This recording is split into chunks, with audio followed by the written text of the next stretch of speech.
Bueno, lo que vamos a ver ahora son unos conceptos geométricos que se llaman rectas tangente y secantes.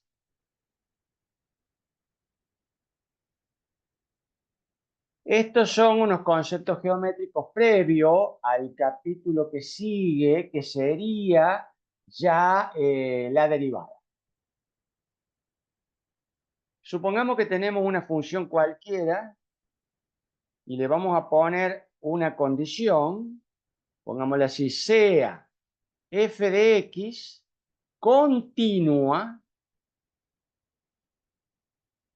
en x igual a. Entonces, si acá está el valor a, ahí debería estar f de a, la función es continua. Ahora, por ese punto, podemos trazar una infinidad de rectas. Por ejemplo, podemos trazar esta otra. En realidad, podemos trazar infinitas rectas. Estas rectas se llaman secantes. O sea, intersectan a la función en el punto A. Sin embargo, si la función es continua y cumple con ciertas condiciones, que ya las vamos a puntualizar después, por el momento, supongamos que sea de esta forma, y este es el punto A. Entonces, como decimos, hay infinidad de rectas secantes que pasan por ese punto. Sin embargo, de entre todas, hay una que solo la toca a la función en ese punto. No la atraviesa. Esa recta que es única y que existe bajo ciertas condiciones se llama la recta tangente.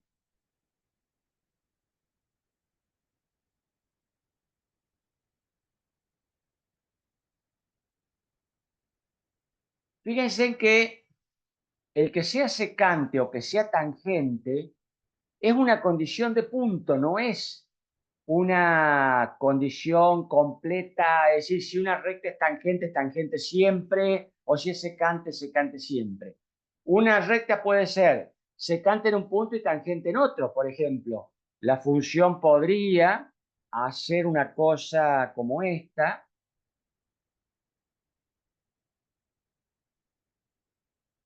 Supongamos que este es el punto A.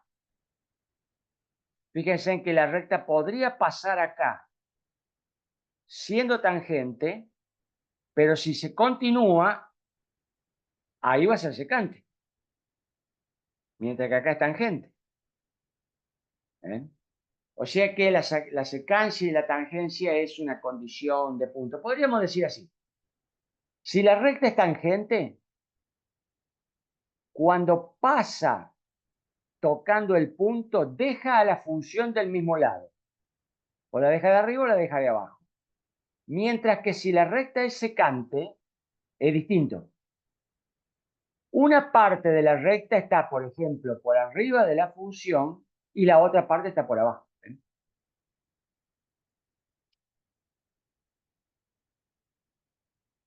Puede también incluso una recta ser secante o tangente en infinitos puntos. Tomemos, por ejemplo, la función seno. Una recta por acá es secante en todos los puntos y una recta acá arriba es tangente en todos los puntos. Esta es secante y esta es tangente. Y acá hay infinitos puntos de tangencia e infinitos puntos de secancia. Aquí estaría más o menos explicado todo lo de recién. ¿Eh?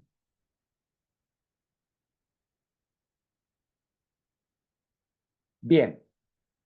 Sin embargo, existen dos casos excepcionales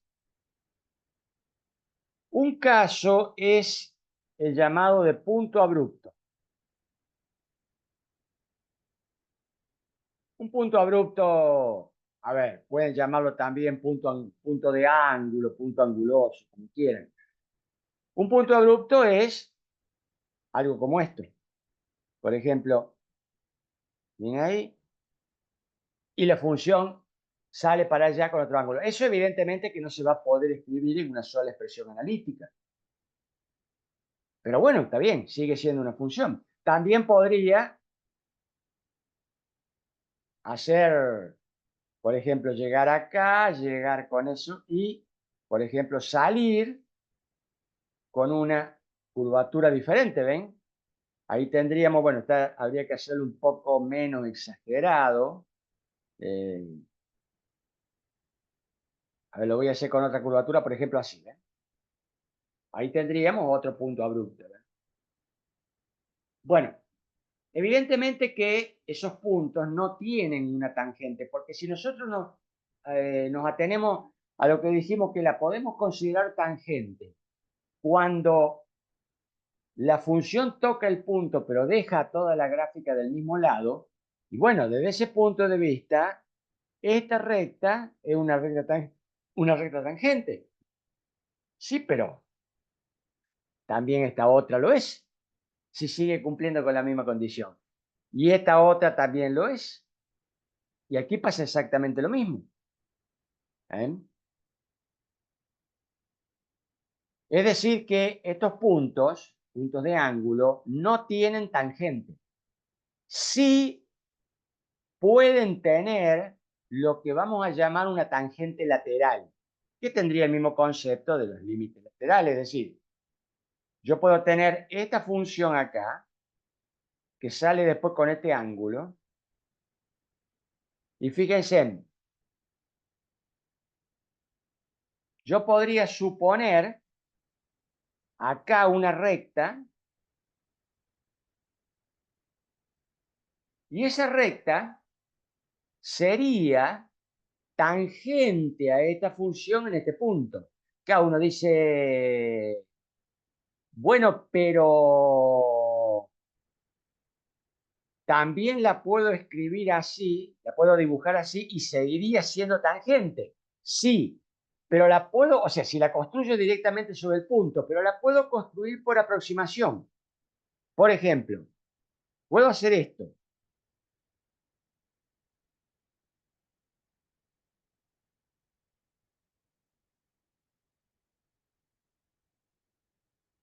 Veamos, en este punto, por ejemplo, ahí tengo una tangente, ¿bien? Que sería esa. En este otro punto, ahí tengo otra tangente, que sería esta.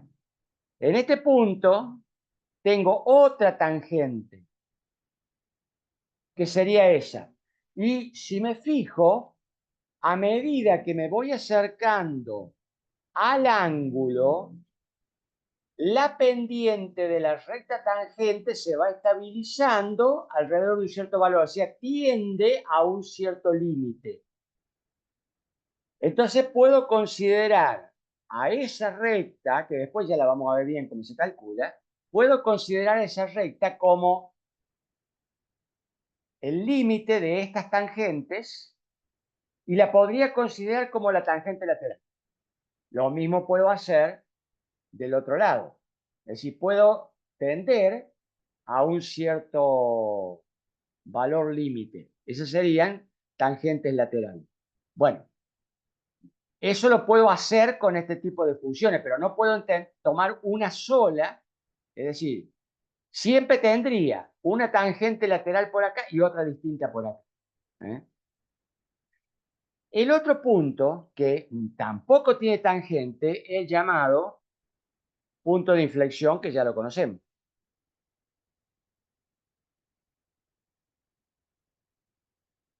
El punto de inflexión no puede tampoco tener tangente porque es el lugar en donde la función cambia de concavidad.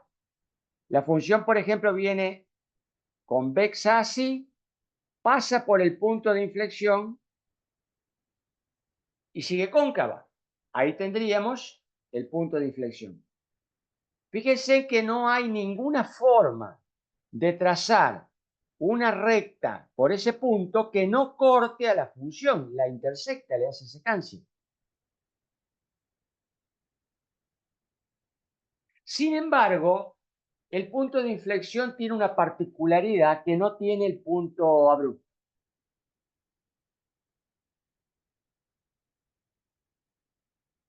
Vamos a hacerlo más en grande acá.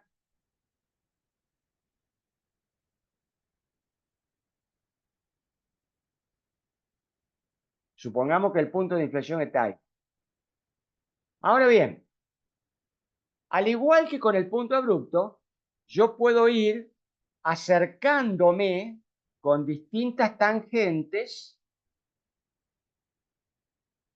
y lograr una tangente lateral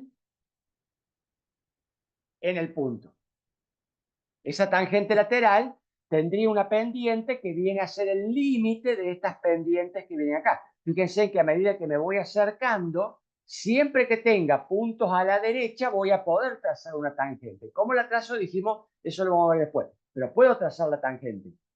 Y sin embargo, esa tangente se va acostando cada vez más. O sea que en el límite, esta tangente tendría la pendiente límite de estas tangentes que se vienen acostando. Pero resulta que eso también lo puedo hacer del otro lado.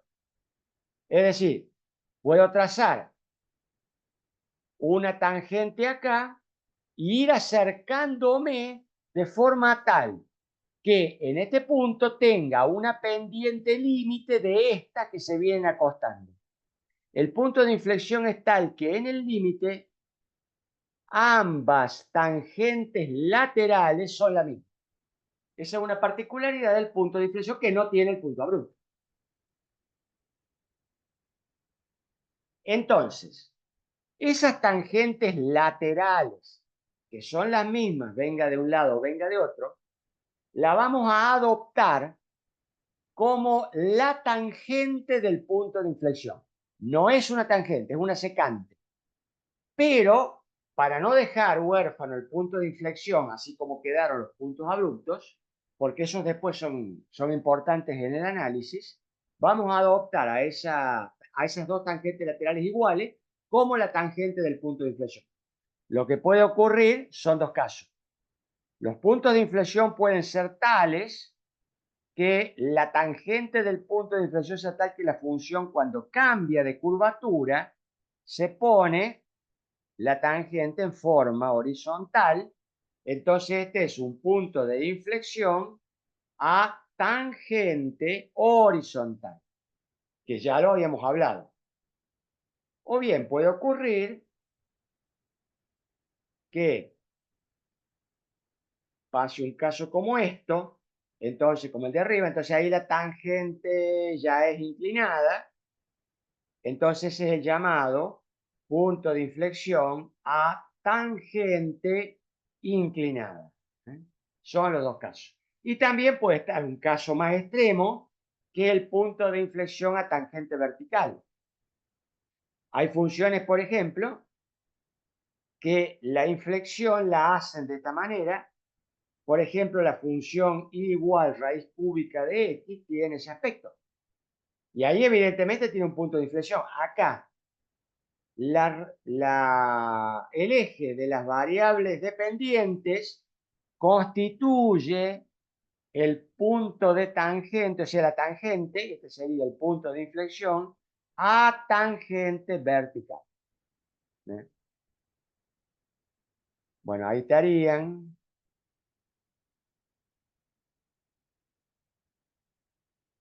todas las explicaciones. Bueno, y esto sería todo lo que hay que decir geométricamente de la tangente en realidad. La secante nos va a interesar en ciertos aspectos, pero la que nos interesa, la que nos va a interesar ahora en el capítulo que sigue es la tangente, porque esa se va a utilizar para definir la derivada.